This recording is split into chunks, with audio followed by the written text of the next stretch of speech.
Assalamualaikum warahmatullahi wabarakatuh.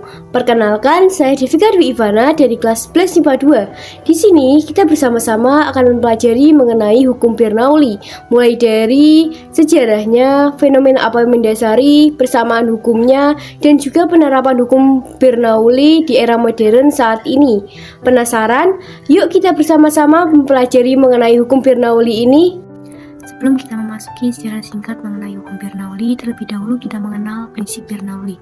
Prinsip Bernoulli merupakan pernyataan bahwa tingkat kecepatan fluida dinamis berbanding terbalik dengan tingkat tekanan yang dialaminya selama perpindahan.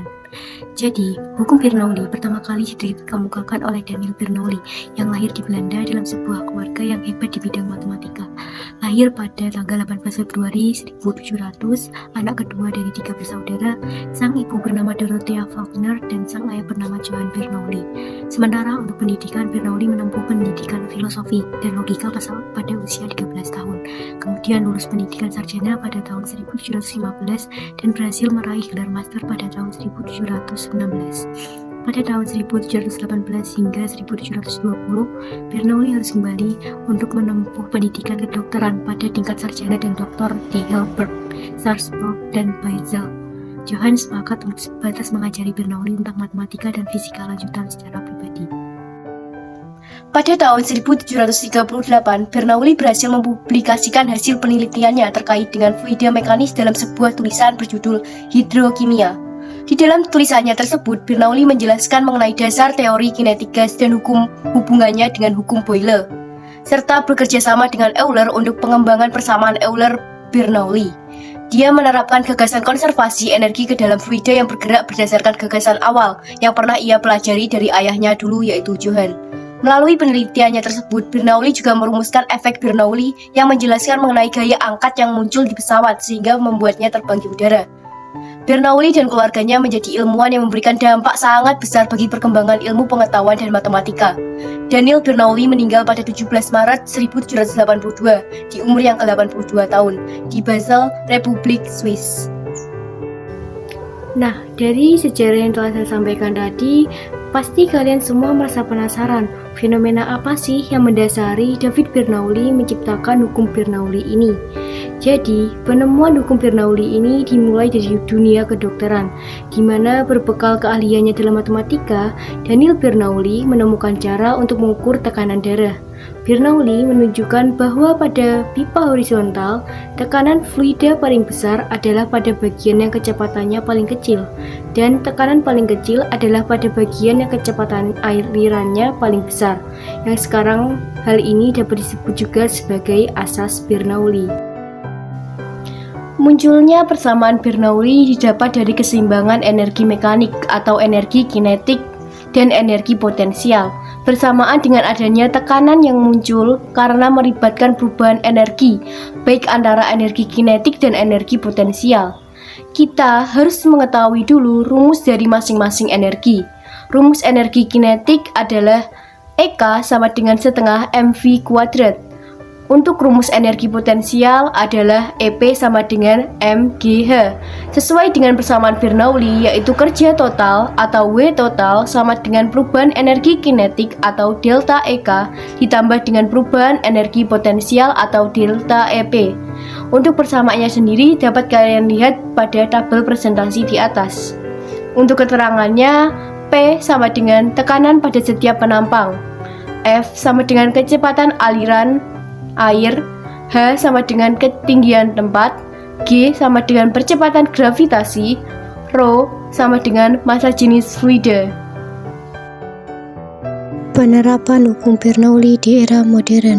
Memasuki penerapan hukum Bernoulli yang pertama di era modern saat ini adalah adanya pesawat terbang. Pernah gak sih kalian bertanya-tanya mengapa pesawat itu dapat terbang? Ternyata pesawat itu dapat terbang dikarenakan menerapkan hukum Bernoulli ini. Syarat pesawat bisa terbang adalah gaya angkat pesawat harus lebih besar daripada berat pesawat itu sendiri. Tanpa kita sadari, bentuk sayap pesawat menjadi bagian paling penting untuk dapat menerbangkan pesawat tersebut, di mana bentuk sayap bagian depan pesawat melengkung ke atas sehingga udara bagian bawah mengalir berdesakan di bagian atas. Akibatnya, laju udara bagian atas sayap pesawat menjadi meningkat. Laju udara yang meningkat akan membuat tekanan udara menjadi kecil. Pada bagian bawah sayap pesawat, kelajuan udara lebih rendah karena udara tidak berdesakan dan tekanan udaranya lebih besar. Tekanan sayap atas yang lebih kecil menyebabkan timbulnya gaya dorong dari sayap bawah yang memiliki tekanan udara lebih besar, sehingga dapat mengangkat pesawat agar bisa terbang. Penerapan yang selanjutnya adalah diterapkannya karburator. Karburator adalah sebuah alat yang mencampur udara dan bahan bakar untuk sebuah mesin pembakaran dalam. Fungsi karburator adalah untuk menghasilkan campuran bahan bakar dengan udara sebelum disemprotkan ke silinder untuk pembakaran. Prinsip kerja karburator adalah penampang pada bagian atas jet menyempit, sehingga udara yang mengalir pada bagian ini bergerak dan kelajuan yang tinggi. Sesuai dengan asas Bernoulli, tekanan pada bagian ini rendah. Tekanan di dalam tangki bahan bakar sama dengan tekanan atmosfer. Tekanan atmosfer memaksa bahan bakar tersebut keluar melalui jet, sehingga bahan bakar bercampur dengan udara sebelum memasuki silinder mesin. Penerapan yang selanjutnya adalah penerapan pada tabung pitot. Untuk cara kerjanya yaitu udara yang masuk pada ujung satu pada akhirnya diam di dalam pipa, sedangkan udara pada ujung dua memiliki laju yang sama dengan laju udara luar. Alat ukur tekanan mengukur beda tekanan udara pada dua ujung pipa. Kita gunakan hukum Bernoulli pada ujung 1 dan ujung 2. Ketinggian ujung 1 dan 2 hampir sama, sehingga H1 sama dengan H2. Persamaannya dan gambarnya dapat kita lihat dalam PPT tersebut. Untuk penerapannya selanjutnya adalah penerapan pada pipa Venturi atau Venturimeter. Venturimeter merupakan alat yang dipasang pada sebuah pipa untuk mengukur kecepatan aliran fluida, baik zat cair maupun gas. Venturimeter terdapat dua jenis, yaitu Venturimeter tanpa manometer dan Venturimeter dengan manometer. Venturimeter dengan manometer dapat digunakan untuk mengukur laju aliran fluida berupa gas pada pipa.